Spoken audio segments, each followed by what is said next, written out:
अगर ब्याह हुआ है तो अपनी पत्नी में ही भगवत भाव करके कि प्रभु इसी रूप में आए, हमारे अंदर चाह थी भाई कोई साथी मिले तो इसी रूप में आए हैं बस।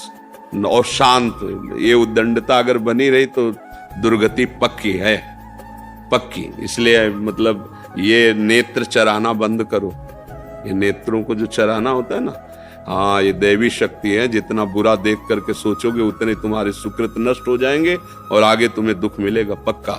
इसलिए बहुत होश में रहो, बहुत होश में। जरा सी गलती तुम्हारे कई जीवनों को नष्ट कर देगी। देखो एक बीच में हमें किसी ने बताया था कि वहाँ कोई स्कूटी से लड़की जा रही थी, उसकी स्कूटी खराब हुई और 4 लोग ट्रक वाले ऐसे खड़े थे, जो काम दुकान जानते हैं, ले गए और गंदे आचरण करके तेल डाल के उसे जला के मार दिया। दूसरे दिन पता चला कि सुबह उनको वहीं गोली मार दी थी, वहीं मार दी गई थी। शायद हैदराबाद की तरफ ऐसे कहीं किसी ने देखा। परिणाम देखो ना, देखो ना, ये इतना ही थोड़ी परिणाम है, ये तो यहाँ का हुआ व्यवस्था। आगे जो व्यवस्था होगी वो इतनी बुरी व्यवस्था है नरक में कि वहां कोई किसी की सुनता नहीं, वहां कोई सिफारिश नहीं, वहां मरना नहीं। वहां अगर कोलू में पेरे जा रहे हो तो पूरे चैतन्य एकदम बेहोश नहीं, बार बार।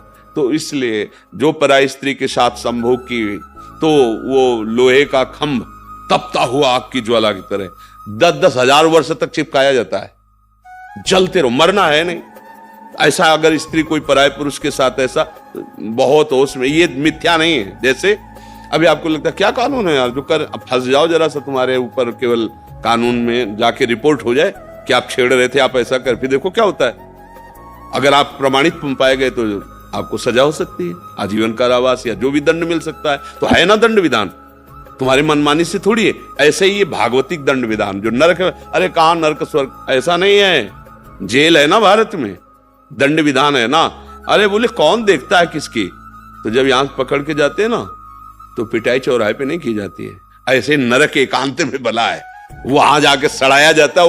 वहां सीसीटीवी से थोड़ी सबको भेजा जाता है कि देखो ये नरक का दंड मिल रहा है। ये शास्त्रीय विधान भैया, बहुत सबसे ज्यादा खतरनाक ये अपराध गिरा देता है, क्योंकि मनुष्य शरीर में स्त्री शरीर की तरफ या भोगों की तरफ आकर्षण और शासन न रह पाने के कारण आज तो मनोरंजन समझा जाता है।